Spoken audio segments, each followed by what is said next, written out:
Monarch legacy of monsters season 2 की आखिरी किस्त को हमारे सामने पेश कर दिया गया है। अगर देखा जाए तो ये एपिसोड ऑलमोस्ट 52 मिनट का है, जो बाकी एपिसोड्स के मुकाबले में थोड़ा बड़ा है, लेकिन कोई बात नहीं, इसका यही बड़ा होना इसके लिए प्लस पॉइंट बन जाता है, क्योंकि ये एपिसोड इनके पुराने एपिसोड्स की लेजी हरकतों को कवर कर जाता है। क्योंकि ये लास्ट एपिसोड था तो मैंने सोचा इसके पूरे सीजन के बारे में बात कर ली जाए, ताकि आपको ये बातें अच्छी से समझ आ जाएं जो मैं करना चाहता हूँ। मुझे याद है कि जब इसका फर्स्ट सीजन आया था तो उस वक्त मैं इसके लिए इतना ज़्यादा एक्साइटेड नहीं था, इवन मैंने इसको कोई ज़्यादा इंपॉर्टेंस भी नहीं दी थी, लेकिन थोड़े टाइम बाद मैंने इसको देखा और मुझे एक शो काफ़ी ज़्यादा पसंद आया था, क्योंकि यहाँ इन्होंने मॉन्स्टर वर्स को लेकर एक नई दुनिया एक्सिस मंडी को इंट्रोड्यूस करवाया और उसके इन्वायरमेंट को काफ़ी हद तक एक्सप्लोर किया था। दूसरी तरफ हमें दो बड़ी टाइमलाइंस के जरिए से शो के एंड तक बांधे रखा था, एक 60s की टाइमलाइन और दूसरी मॉडर्न टाइमलाइन। एक तरफ इन लोगों ने मॉन्स्टर्स की टेरर और डिस्ट्रक्शन को दिखाया और दूसरी तरफ इंसानों की जिंदगियों को दिखाया जो इन मॉन्स्टर्स की वजह से काफी ज्यादा अफेक्ट हुई थी। जिस क्लिफ हैंगर पे इन लोगों ने सीजन 1 को एंड किया था, वहीं से सीजन 2 स्टार्ट किया, जो काफी अच्छी चॉइस थी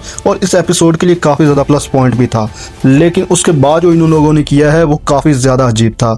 इन लोगों ने काफी लेजी टाइप के एपिसोड रिलीज किए। यकीन मानो तो उस वक्त मैंने भी इसका रिव्यू करना छोड़ दिया था। इवन मैं एपिसोड देखते देखते ही सो जाया करता था, क्योंकि इतना ज्यादा लेजी होकर दिखाते थे कि बंदा खुद ही लेजीनेस फील करने लगता था। लेकिन इसके बावजूद इन एपिसोड्स में खास बात जरूर थी। शुरू के 5-10 मिनट और लास्ट के 3 मिनट इतने ज्यादा इंटरेस्टिंग होते थे कि बंदे को बाद में उठकर देखने पड़ते थे। एपिसोड 10 का नाम इन्होंने वेयर वी बिलोंग रखा, जो इस बात को जाहिर करता है कि जिसकी जहाँ जगह है उसको वहीं जाना चाहिए और सिर्फ वहीं रहकर अपनी जिंदगी के मकसद को एक्सप्लोर करना चाहिए। मजीद ये कि लोग अपनी साइड्स बदलेंगे और नई राहें चुनेंगे। सिर्फ लास्ट एपिसोड की बात नहीं है, इस पूरे सीजन के अंदर ऐसा लगता है कि फैमिली ड्रामा जबरदस्ती घुसेड़ा जा रहा है। लेकिन इसके मुकाबले में अगर सीजन 1 देखो तो वो प्योरली उस वर्ल्ड को रिप्रेजेंट करता है जहाँ मॉन्स्टर्स रहते हैं और मॉन्स्टर्स को देखकर लोगों की फट जाती है, यहाँ तक के मेन कैरेक्टर्स की भी फटके हाथ में आ जाती है। लेकिन यहाँ सीजन 2 में ऐसा कहीं पर भी नजर नहीं आता। यहाँ इनके पर्सनल एजेंडाज हैं, पर्सनल प्रॉब्लम्स हैं, जिनके चलते आपस में लड़ते रहते हैं और उसी के साथ साथ इनके अपने अलग अलग सीक्रेट्स भी हैं, जिनको लेकर हर दूसरा बंदा वो सीक्रेट्स जानना चाहता है। इधर दुनिया पर मुसीबत मंडला रही है और इनको ये प्रॉब्लम सॉल्व करने हैं।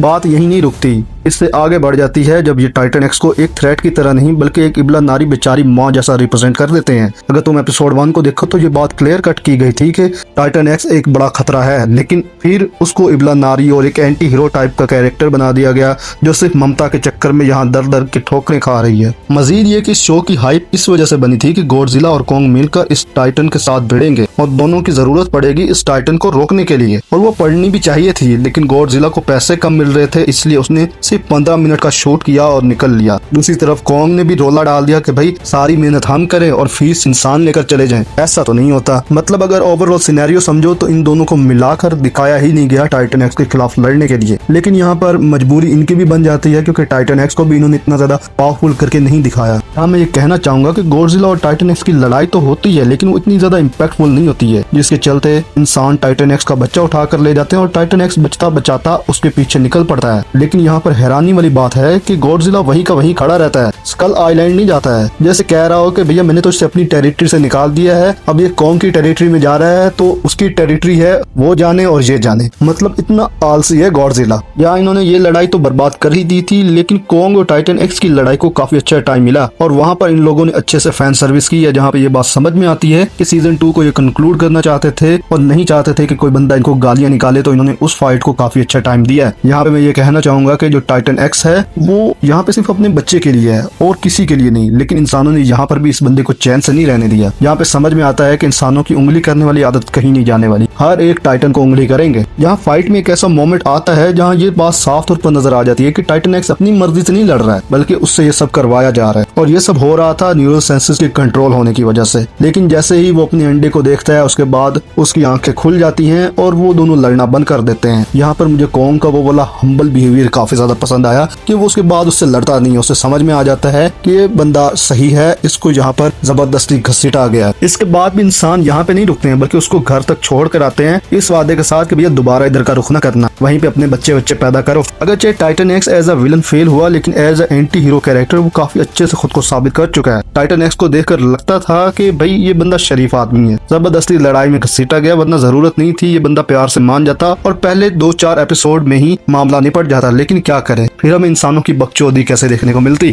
Now be serious. यहाँ हमें इजाबेला सिमन दिखाई जाती है जो अपनी बहन और बाप की मौत के बाद अपेक्स की मालिक बन गई है। अब तुम्हें याद होगा कि गॉडजिला वर्सेस कॉन्ग की मूवी में अपेक्स की जो कंपनी थी उन्होंने अपना एक मेका गॉडजिला बना लिया था, जिसके चलते मामला काफी ज्यादा सीरियस हो गया था और उन्हीं की टेक्नोलॉजी ने उन्हें मार डाला था। यहाँ पर उनकी दूसरी बेटी आ चुकी है, मतलब पूरा खानदान ही पागलों से भरा पड़ा है। यहाँ पर हमें दिखाया जाता है कि अपेक्स जो है वो अभी भी रिसर्च कर रहा है और वो तरीके ढूंढ रहा है ताकि टाइटन्स को कंट्रोल किया जा सके। लेकिन मैं यहाँ कहना चाहूंगा कि जंगल के छोटे मोटे जानवरों को कंट्रोल कर सकते हैं, लेकिन जंगल के बड़े अल्फा टाइप के जो जानवर हैं उनको कंट्रोल करना अभी भी इंसानों के बस की बात नहीं है। जब अपेक्स इन सब में नाकाम हुआ तो उस वक्त वहाँ की मालकिन इजाबेला ने केंटारो को कंट्रोल करने के लिए उसे मैनिपुलेट किया कि तुम्हारा बाप यहाँ पे तो मर चुका है लेकिन एक्सिस मंडी के अंदर जिंदा है। ये बात हम सब जानते हैं कि प्रीवियस एपिसोड के अंदर ली ने अपने ही पास वाले वेरिएंट से बातें की हैं और उसको गाइड भी किया है। उस वक्त वो एपिसोड मुझे बकवास लगा था, लेकिन वक्त के साथ समझ आ रहा है कि ये इंसान सिर्फ टाइटन्स के साथ नहीं बल्कि टाइम के साथ भी छेड़ाछाड़ी करेंगे, मतलब कहीं कभी नहीं रुकना इन लोगों ने। और दूसरी तरफ हम ये भी जानते हैं कि हिरोशी भी केंटारो के अकॉर्डिंग एक्सिस मंडी में ट्रैवल कर चुका है,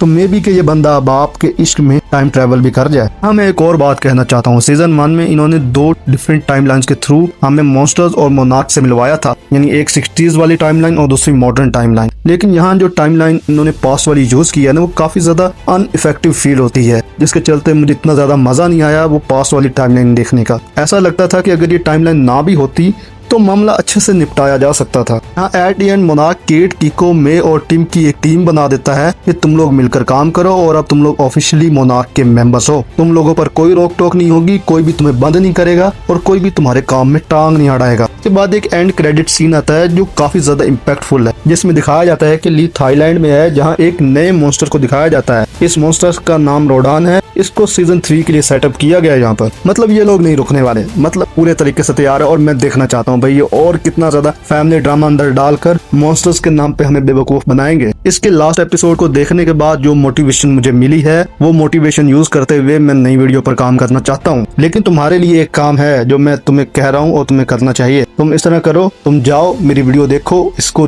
अच्छे से एनालाइज करो, तुम्हें जो चीज बुरी लगती है कमेंट में लिख दो, मैं जरूर रिव्यू करूंगा। और अगर इसी के साथ वीडियो अच्छी लगी हो चैनल को सब्सक्राइब करो, वीडियो को लाइक करो और शेयर भी कर दो।